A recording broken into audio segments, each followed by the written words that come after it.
There has been a lot of discussion about the Russian interference in the 2016 election. And without a doubt, they did make those efforts to interfere. To me, the more interesting question is, how effective were they?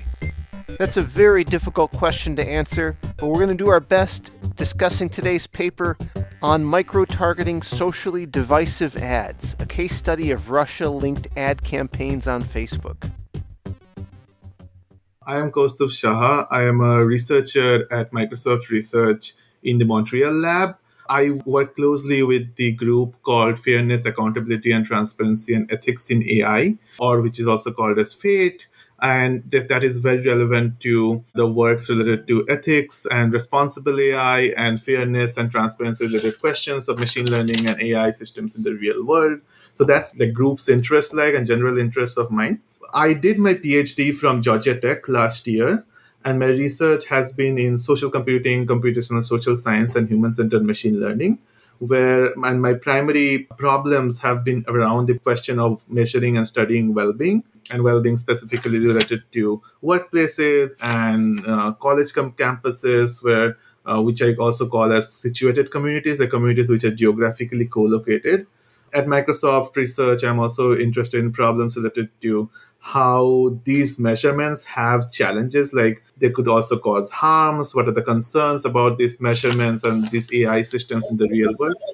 So that's what my research interest is like. So like there are measurements with say, passive sensing and other sorts of data. Like we live in the digital age. Like there is so many forms of data. The studies have been with measuring different behaviors and well-being through this data, but also there are concerns, there are challenges, there are ethics related to it, and there are privacy concerns as well. So how do we mitigate these concerns and still realize the benefits? Kind of my research also lies at the translation between theory to practice. So there are like potentials and promises in the theory in research, but if you were to take it in practice, there could be new challenges. So how do we realize these challenges and kind of mitigate or prevent these concerns and harms happening if these systems were to come into practice? Well, you mentioned a term that I'm starting to hear more and more often, and that's human-centered machine learning. Could you share some thoughts on why we need that specific subset and how one can focus in human-centered ML over just generic ML? This is a term that I did not coin up, but it has been going on for the last few years. This kind of also draws interest from a lot of like user-centered research, and HCI is one of the communities where I kind of frequently publish in and kind of engage a lot with. So HCI is about human-computer interaction, and one of the core components of HCI is the human or the user is at the primary focus. So basically, if you were to think of it this way, there would be one style of approaching a problem, which is about data-driven style, which is more like we have a data and we want to build better models. We want to optimize for better accuracies and better models. How do we build better machine learning models? So that is one style of approach.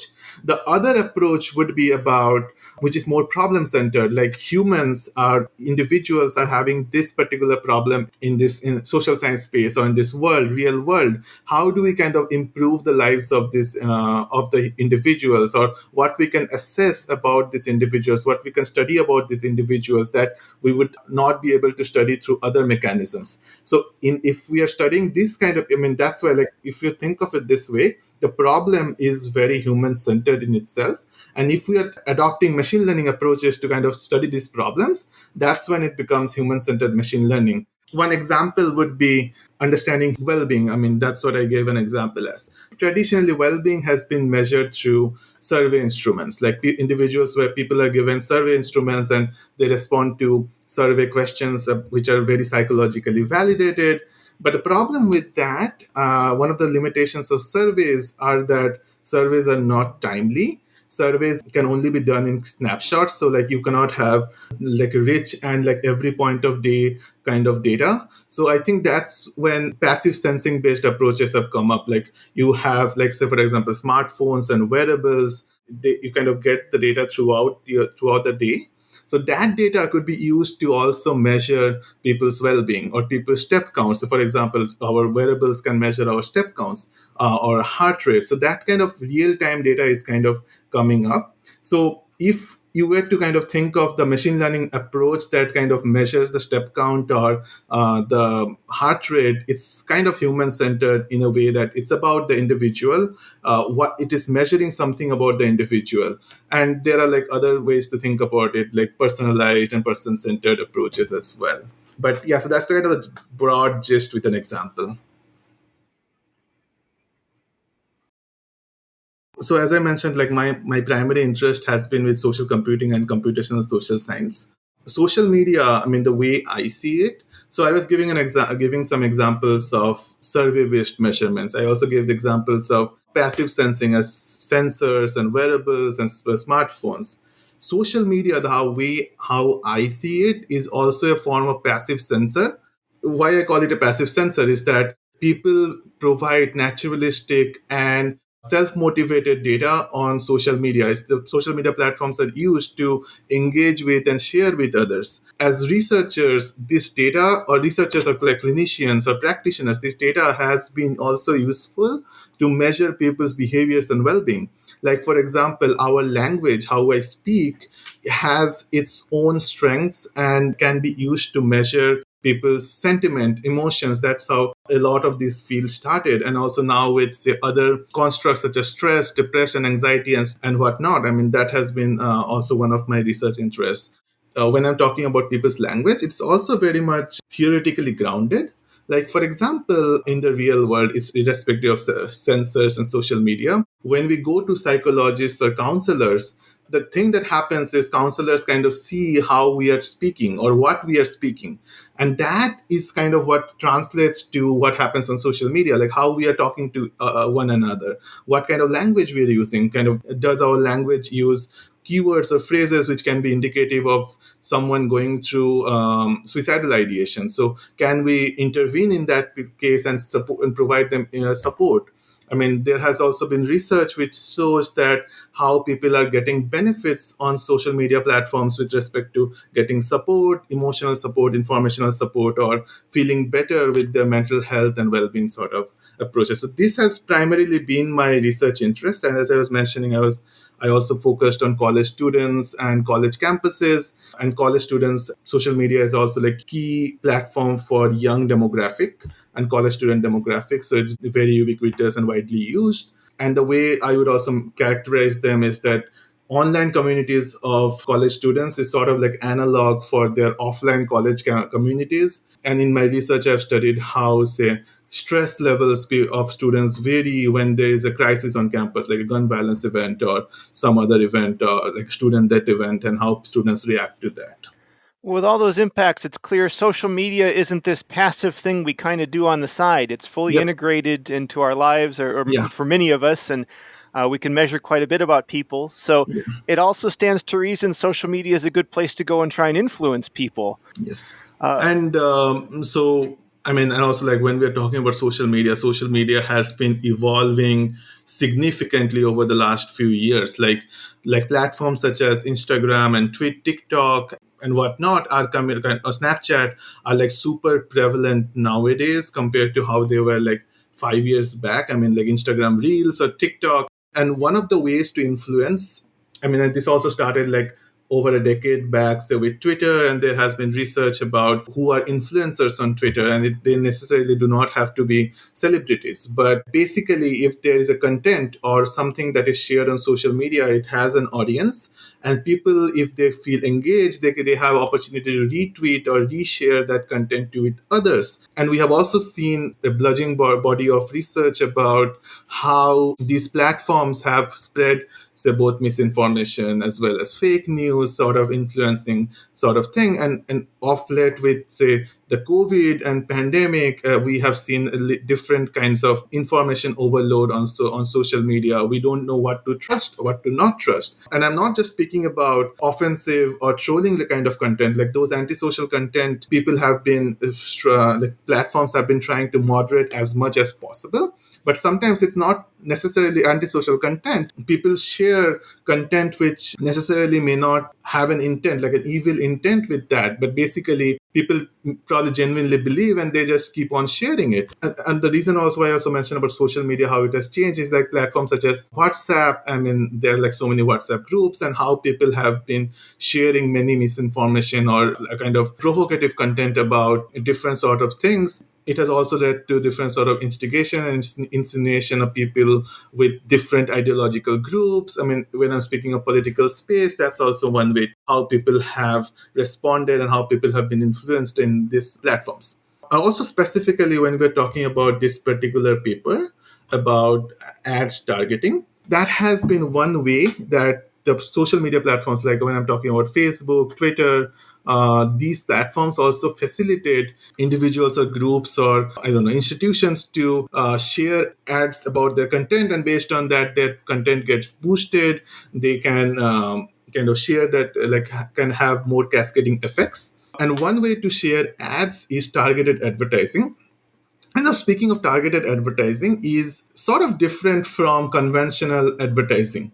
Conventionally, how we would see ads is like through newspapers or through TV networks, and each channels will probably show different sort of ads. And basically, if anybody watches a channel, and whoever reads a particular newspaper would kind of get exposed to the same kinds of ads.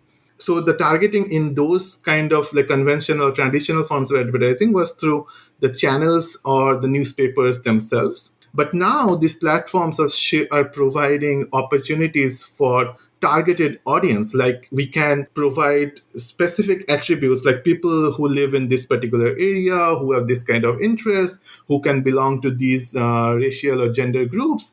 They are the ones who I want to target.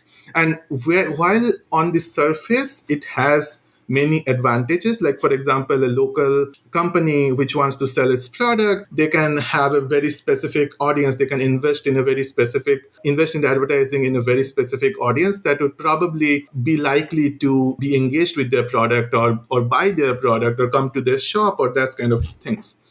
But when these ads are also used for political reasons, like when we're talking about 2016 ad campaigns, there was a lot of ads on Facebook. And one thing that we studied in this work was what happens if the ads are micro-targeted. Like, for example, if an ad, I mean, I'm just giving a very specific example and we can go into more details of the paper later.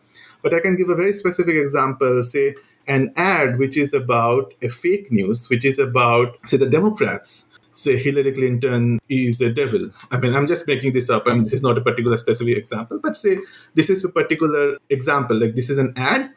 Now, what if this ad was only shown to people who are very right leaning? I mean, people who have interest in, who are conservatives and conservative leaning. Multiple things that might happen is that this ad, which is probably a fake news or false claim, which is probably should have been reported on the platform. Like if it exists on the platform, it has some instigating content in it. But if it is only targeted to very micro-targeted audience of people who are right-leaning, people who are like very conservative, they are not likely to report this ad. And if that happens, this kind of content will keep on staying on the platform and they will never get noticed, and this kind of content will never be moderated. So I think that was a strategy that happened with respect to micro-targeting of advertisements in the 2016 elections, which we specifically study in this paper. A strato is business intelligence that helps you get back to business. As a progressive data leader, you need to be sure that you and your team have the best resources. Having the right tools makes it quicker and easier for you to get the right insights at the right time. Astrato is a modern BI solution brought to you by the experts at VizLib. Purpose-built for the cloud, Astrato is the next-generation solution for intelligent, accessible data analytics. With Astrato's approachable, no-code solution, you can do more than just empower your team. You'll be able to facilitate quick and easy adoption across your entire organization and ensure that everyone in every department has what they need to answer critical business questions. Your team can enjoy unprecedented opportunities for invaluable collaboration with Astrato's intuitive creative experience. And their integrated write-back functionality enables you to write, edit, and comment on your data without ever leaving your business app. With Live Query, you can explore big data instantly and enjoy greater agility, performance, and security. Best of all, you can try Astrato for free. Visit astrato.io/dataskeptic to sign up. They've got a collection of example workbooks you can try in the cloud or get started with your own data. Visit Astrato, A-S-T-R-A-T-O, astrato.io/dataskeptic. Thanks to our sponsor BB Edit from Bare Bones Software. If you're a Mac user and you have any need whatsoever for a text editor, which, let's face it, that's got to be all of us, you have got to check out BB Edit. BB Edit 14 provides Mac users the most powerful, professional-grade text editor around. It's known as capable and rock solid, and can process files that are large enough to bring other editors to their knees. This tool's been beloved for over 25 years, and I can understand why. If I'm just typing up some simple hello world, I guess any text editor will do. But when I really get into the weeds and need to do some data processing, maybe I've got a big messy file, I need to find all the non-ASCII characters and remove them, BB Edit's there for me. It has best-of-breed multi-file search and replace and great scripting support for text transformations. There's a whole menu of text transformations that you'll find handy. If you're a serious data scientist or software engineer, you're going to bump into situations where you need a powerful text editor. So download and try BB Edit today. You can get it at www.barebones.com. See how much your productivity can increase. barebones.com and download BB Edit. Well, if I were to try and make, I guess, the steelman argument for why microtargeting is good, I would probably point out that you can bring the issues of concern to different groups to that group. You know, in any elected official election, maybe there's 40 positions they hold, 20 of them I don't care about. So if you advertise, that they're pro-chewing gum or not, it doesn't impact me. I would like to know the things that are more likely to impact me. So I don't necessarily want to ban micro-targeting.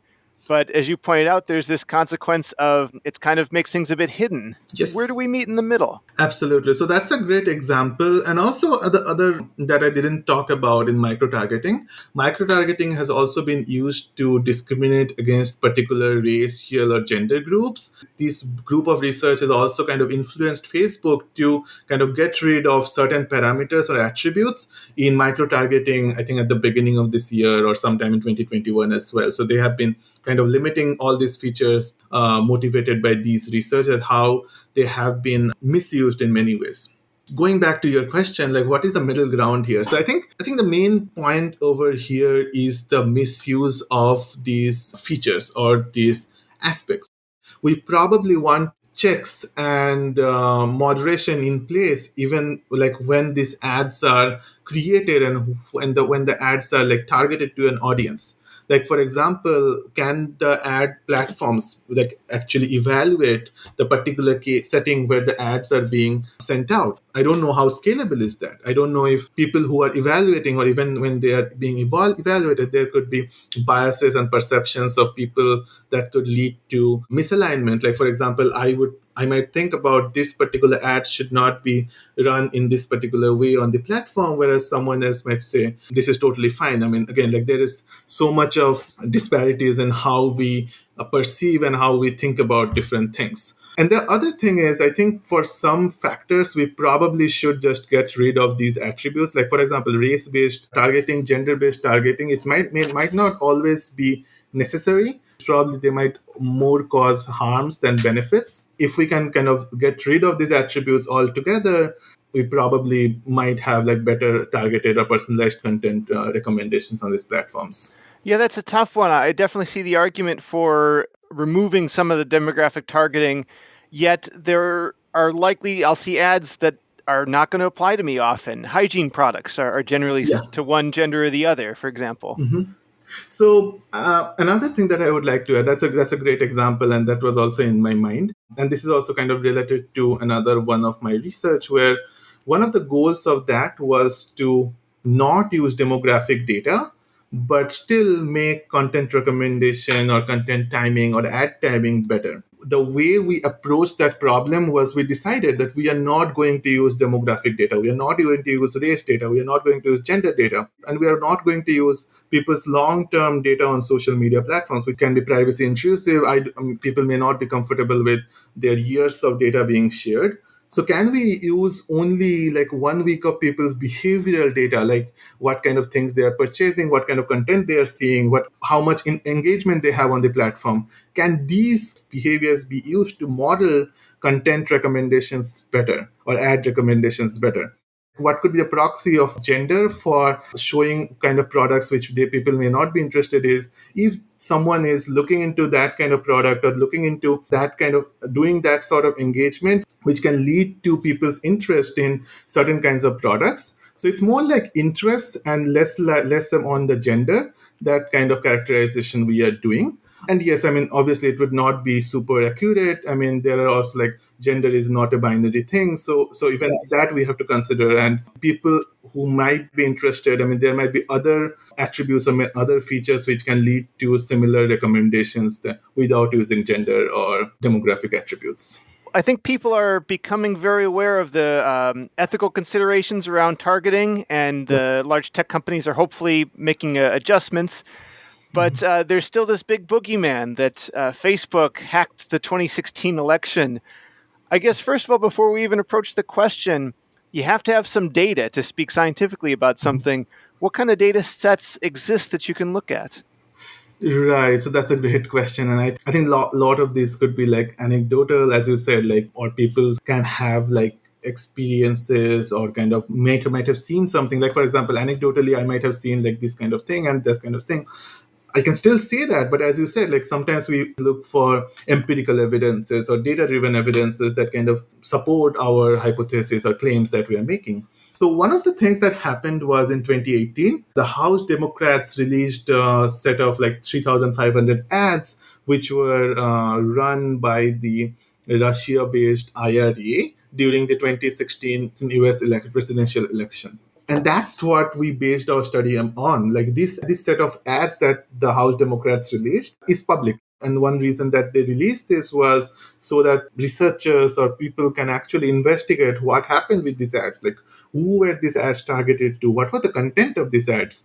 And that way we could actually go in and see like whether the ads were only influencing to one way or the other, how much they actually changed people's opinions from being left leaning or right leaning.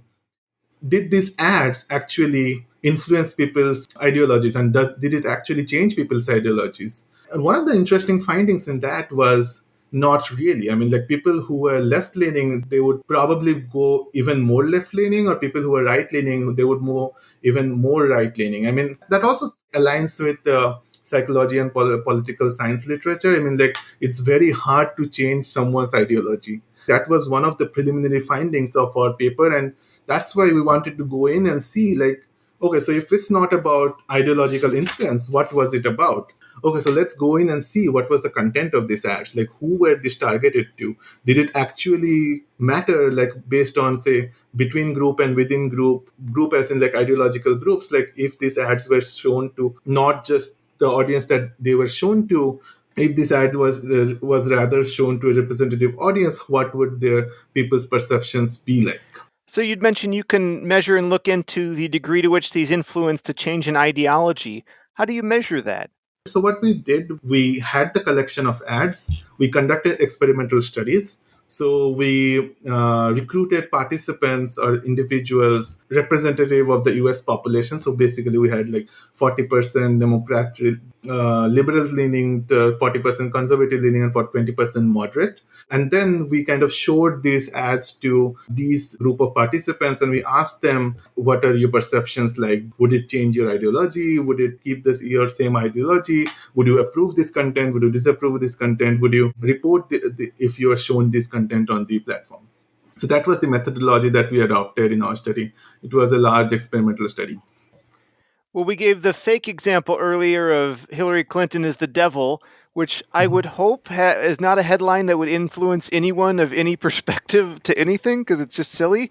Were the headlines, did they tend to be of the silly variety, or were some of them well crafted? I think even though I said that was the example, maybe I did not use the exact words, but there were actually ads like that. One of the observations of the study was if this ad was shown to a particular micro-targeted audience, they would not report it. They would be approving of it. But I think a better example for this would be the case of immigrants. There were ads which was about it's time to get rid of the parasites, or the immigrants are causing harm to our economy, our jobs. As you can see, it's like these ads were shown primarily to conservatives. Whereas there was also ads which were about there's a lot of Islamophobia in the country, Muslims are being scapegoated, about xenophobia, and these ads were only shown to liberals. I mean, and also I'm not saying like I'm not going into what is the truth and what is false in these ads right now, but I'm saying like when these ads were crafted this way and only shown to an audience who is more likely to approve it, there was, and even though there might be some instigating content in it, even then these ads were not likely to be reported by the micro-targeted audience. I was wondering if we could expand on that reporting mechanism. I have to confess, I've never, or I can't think of instances where I've ever reported anything myself on social media. Maybe it's because I'm not a power user. Is that a good mechanism? Is that a way people can flag things and the platforms appreciate that feedback and take things down? I mean, as we can imagine, all these platforms have billions of content every second. Yeah. And content moderation there are automated algorithms, but algorithms are not always able to capture. And this kind of different antisocial behaviors on platforms keep on evolving all the time. Algorithms can only do what people are making them learn to do. It can never capture all the kinds of inaccurate or inappropriate antisocial content on these platforms. So what these platforms rely on is there is an option to report a content. Some platforms call it report abuse. Twitter does that, Instagram does that. So all these platforms have ways we as users or individuals can go in and manually report some content. And I think they have some algorithms like if 10 people, 20 people, or people from different parts of the world, people from different geographies are reporting a content multiple times, that should be just removed from the platform. So that is one way how these platforms are relying on crowd contributed data to remove a content or moderate a content. There might be micro targeted content which is ideally would have been reported on the platform if it got a more representative audience. They would likely not be reported because people are more approving of it, people are liking that content or probably believing it more or more likely to believe it. So that is one reason that might be not be reported. Yeah. So something like an anti-immigration policy, which we think of as having an affinity with conservatives and an anti-affinity with liberals. Maybe if the liberals had seen it, they would have been flagging that. But Yes. as it stands, it only reached the choir. Yeah. And therefore, the reporting mechanism seems like they've went under the radar. What then, when you look into some of the detailed examples from the survey work, what do we learn about the influence that preaching to the choir has on the choir? So the major three research questions that we had, first research question was about how divisive was the content of these ads. There's a very simple way to see if this ad was shown to same group versus if these ads were shown to different groups, like for example liberals and conservatives both. Are people's opinions divisive? And that was one of the findings that kind of motivated, like that was like, wow, this is so divisive content ads. Like if an ad is likely to be approved by one group, it's more likely to be disapproved by the other group. Within a group, there is like significant alignment. Like people within that group were more likely to, oh wow, this is something that we approve of or we all together disapprove of. So I think that was one of the finding about these ads. Like these ads were so politically aligned or politically connected or situated that they were leading to divisive opinions among the different political groups. So that was one of the findings. The other finding was that we had three different measures that we are studying. So one was about would someone be likely to report it? Would someone be approving it? So I think approving is a little different from reporting. It's like even if I may not report something, I may not approve it. It's like a different layer of whether I like a content or not like a content. That should be one bit. I wouldn't report the immigration one because even though I don't agree with that point of view, I think it is a political point of view that I can't tell you not to have. Exactly. Yeah. So that's a very good example. And the other is false claims, like how much of false claims these ads had, like a particular ad has. So that were like three dimensions that we were studying. We had so contrasting figures. I mean, like even when we made it, we were like so surprised that the same ad, if it is liked by or if it is approved by the liberals, it's super disapproved by the conservatives, or the vice versa. Or the reporting kind of phenomenon is exactly the opposite. False claims, again, like people, if someone's from liberals are likely to notice a false claim, the conservatives would not probably notice it, and the vice versa. So that were like these kind of divisiveness of this content was one of the major findings of these ads. We also conducted the other experiment, like if this ad was shown to a representative audience, what would happen in that case? When we compared the responses of the ads between targeted audience versus a representative US population, we saw that the ads would have, say, more likely to be reported, less likely to be approved, and more likely to be found false claims in that. And that those were another kinds of findings, like how the ads were influential in the audience. So, would it be correct to say the Internet Research Agency was optimizing their content for divisiveness? Yes, so that was one of the primary objectives of the ads that we could kind of think of. I mean, like when we kind of replicated how these ads were targeted, like they were targeted to people's interests in, say, African American civil rights, or people's interests in if they're particular, like liking or particular pages which are probably, say, conservative leaning, or people who are more liberal leaning. I mean, that kind of pages. So that was one way to identify people's political alignment and ideologies, like where they lie in the political spectrum, and based on that they targeted this audience. When we calculated the click-through rates of these ads, it was super high, compared like over a magnitude higher than like ads generally on the platform. I think generally on the platform there is a click-through rate of like 0.9% or something, but these ads had something like over 10%. And like by click-through rate is like if someone is shown an ad, how likely they are likely to click on it. And these ads, the well targetedness of these ads also was reflected in the high click-through rate. I mean, that's like a significant number. Yeah, that makes sense. You bring content teed up for the right audience, they're inclined to click on it. What Yeah. would they find after that click? What was the destination URL for some of these?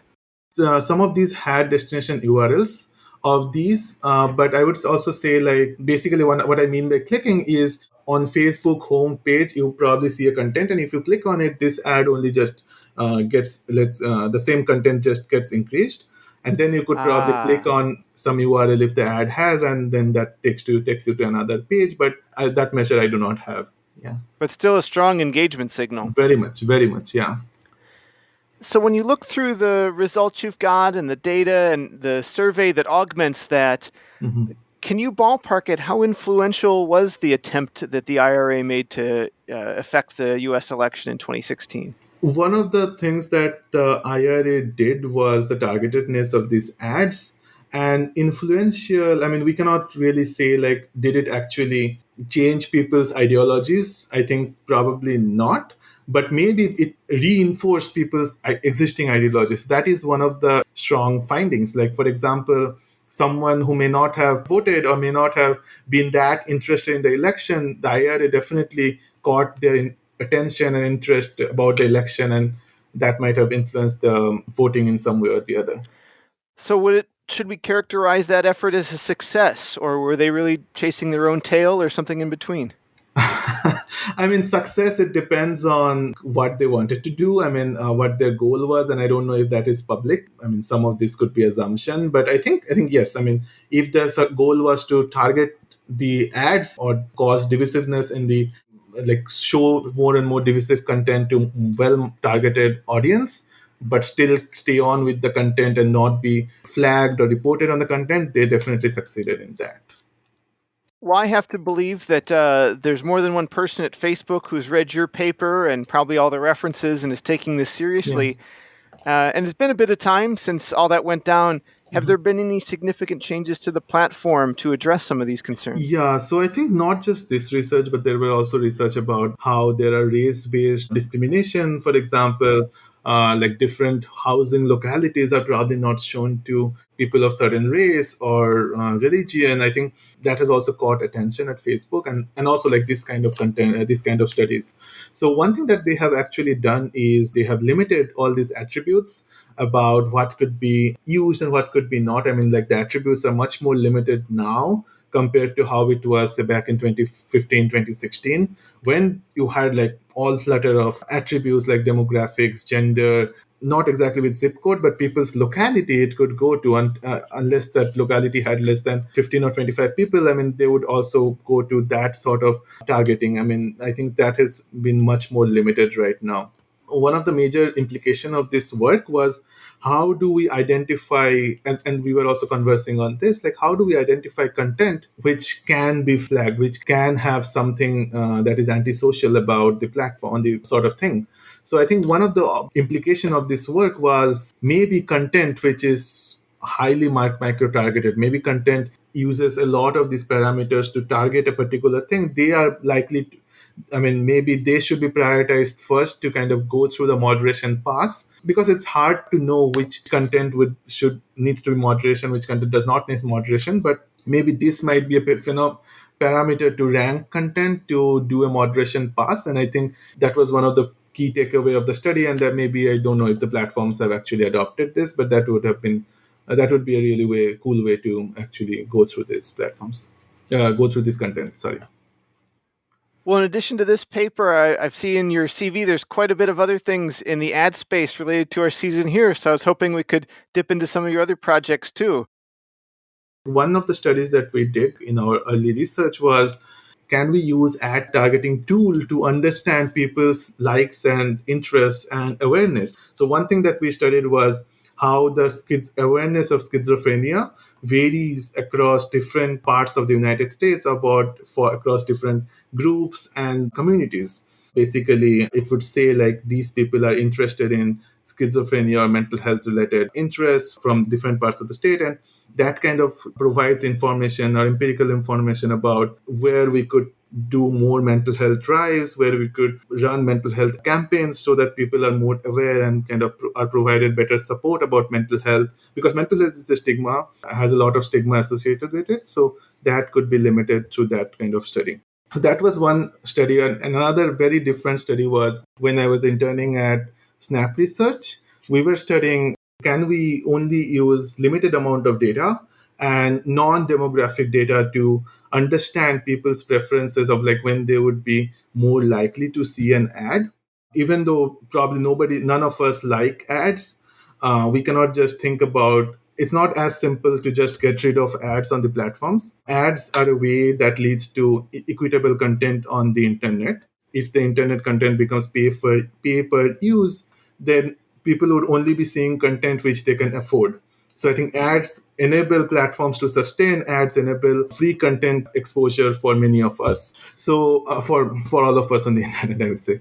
So one thing that we were studying in this particular paper at Snapchat was how to better time ads. So basically, all of us have different preferences and different use on this platform, such as Snapchat. Like someone might be using it in the night, someone might be using it while they're doing walking on a treadmill and sort of thing. If an ad comes, we probably might be irritated and kind of get rid of, kind of keep aside the phone and get back to the work. So that does not really help the advertiser or the platform, and probably the platform would again run the ad once again at some other point of time. So how we can improve this engagement? So one thing that we were studying, we did a causal study. We used 1 week or 2 weeks of data of individuals, and based on when they are more likely to be receptive to ads, if the ads are shown at that point of time, we saw like significant improvement of ad CTR and ad receptivity of these individuals. So that was one key takeaway. And we also did an experimental state simulation, and if ads are run in better timed manner, that could lead to 4% increase in revenue of the company. And if that happens, I mean, that could lead to a better world where we could do with lesser amount of ads on the platform for same amount of money. And that is kind of win-win for the user, for the platform, for the advertisers, for all of them. So should I, as an advertiser, take that wisdom and try and, I don't know, do day parting on my campaigns? Or is this something the platform should take and do for me? It could go both way. Like, I think it's more, the purpose of the research is more to inform that people have different preferences about when they are likely to see an ad and when they're not likely to see an ad. Like, for example, if an ad comes when I'm kind of lazy in the night, I'm just surfing through my phone, I see a content, I see an ad, I'll just wait for the ad and go to my next content. So that's sort of the motivate kind of key finding for the study.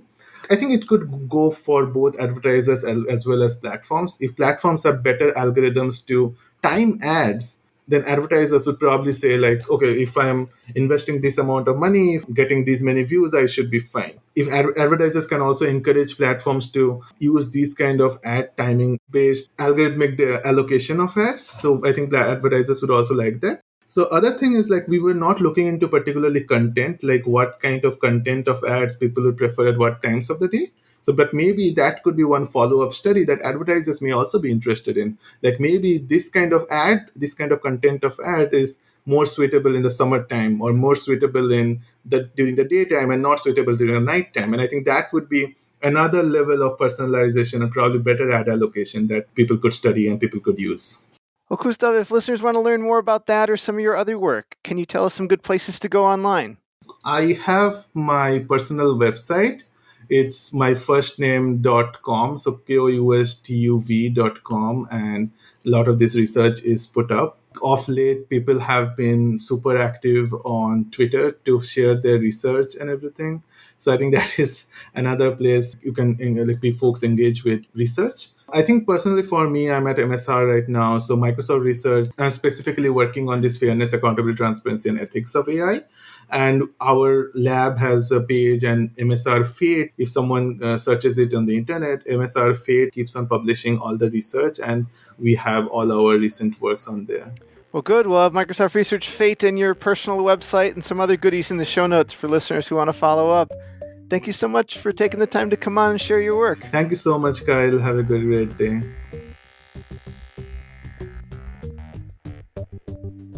That concludes this installment of Data Skeptic Ad Tech. Here's a quick preview of what we've got coming up next episode. Are crowdfunded games different from traditionally published games? Are they more innovative or new or novel? That's next time on Data Skeptic Ad Tech.